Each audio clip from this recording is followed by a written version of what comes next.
Read along with me, Jeremy Potts. Or read together with your family without me.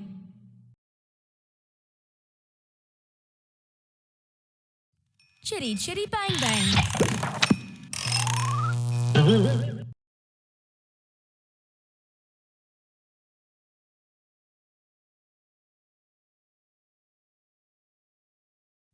I'm Jeremy Potts.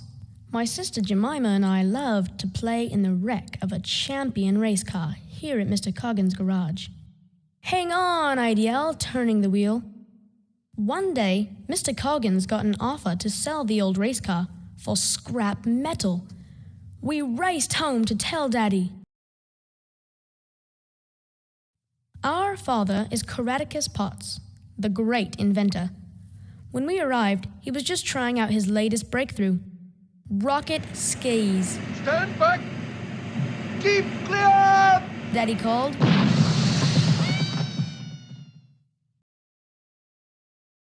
Daddy agreed to buy the car, but instead of letting us play in it, he decided to fix it up.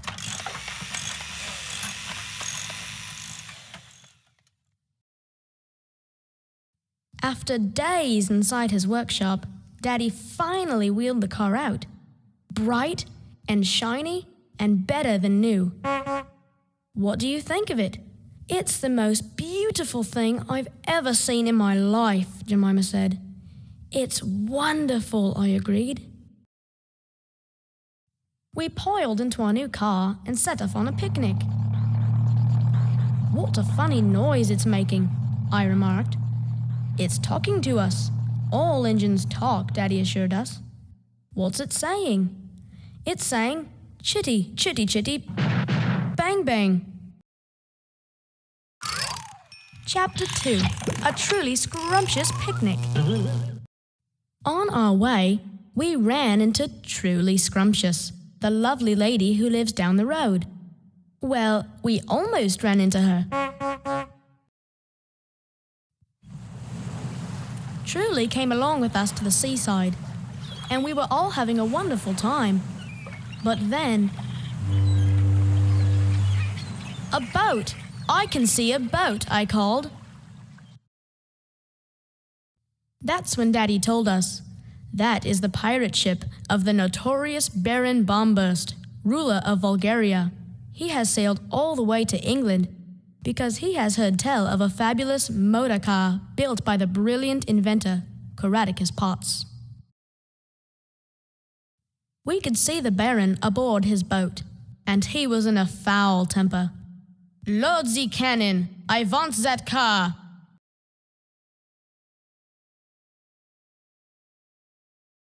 The Baron's ship was getting closer, but the tide had stranded us. "We're going to have to swim for it," Daddy shouted.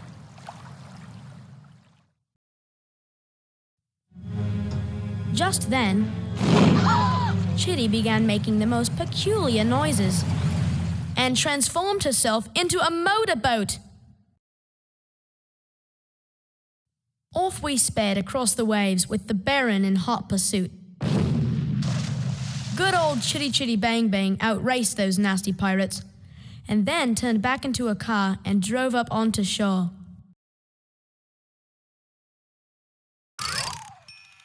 Chapter 3, Grandpa Kidnapped. But the Baron wouldn't give up that easily.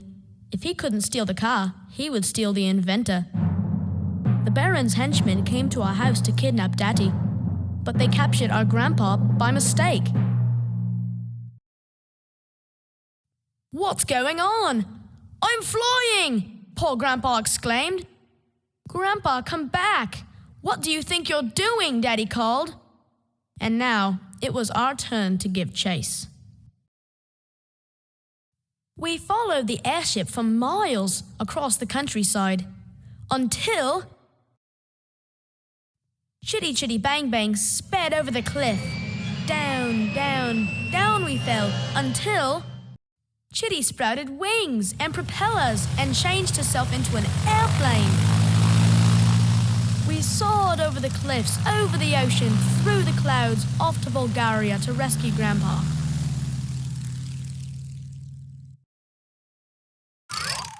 Chapter 4. Prisoners in the Castle. When Grandpa arrived, he was put to work to build another magic car.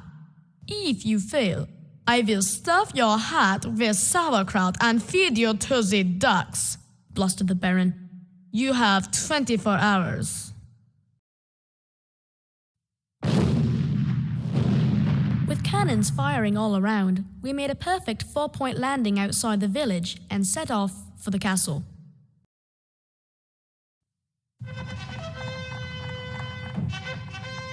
Suddenly, cavalry soldiers approached. As the frightened villagers hurried home, a toy maker beckoned us into his shop.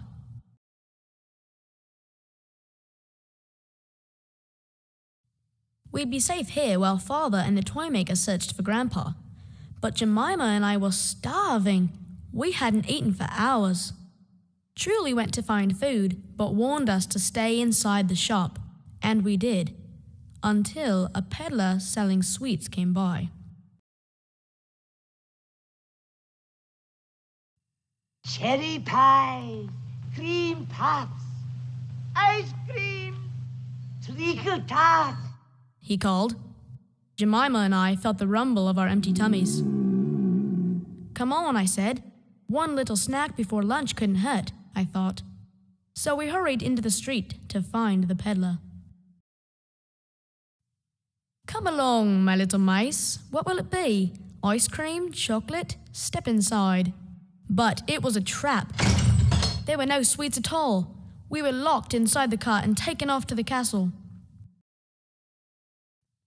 "Just wait till our daddy hears about this," Jemima screamed. And then I warned him. "He'll come and blow up the whole castle." Well, maybe blowing up the castle wasn't the thing to do, since we were inside it. But we knew Daddy would get us out somehow. Chapter 5. Chitty to the rescue.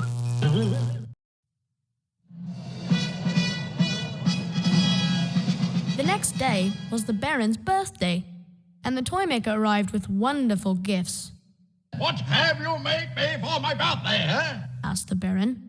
"This year, Your Majesty, I have surpassed even myself."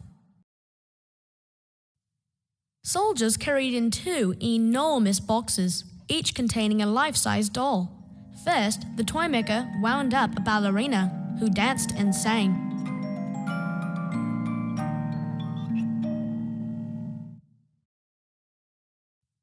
Then, a Raggedy Andy sprang to life. The Baron exclaimed he'd never seen dolls like this in his whole life. That's because they weren't really dolls at all. It was Daddy, and truly in disguise. The whole castle was so delighted. No one noticed as scores of children sneaked into the room, hoisted the Baron to the ceiling, and threw nets over the guards. As the children and townspeople stormed the castle, Daddy and Truly rescued us and Grandpa.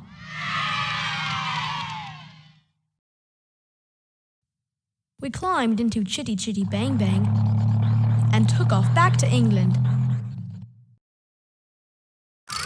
Chapter 6. Chitty Chitty Bang Bang, we love you. To be totally honest, I made that last part up.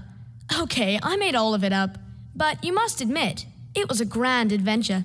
You see, I'm an inventor, just like my father, only I invent stories.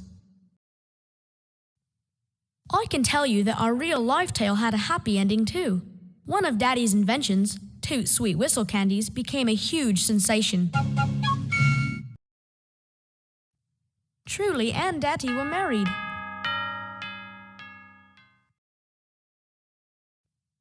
And she, and Daddy, and Jemima and I, and Chitty Chitty Bang Bang all lived happily ever after.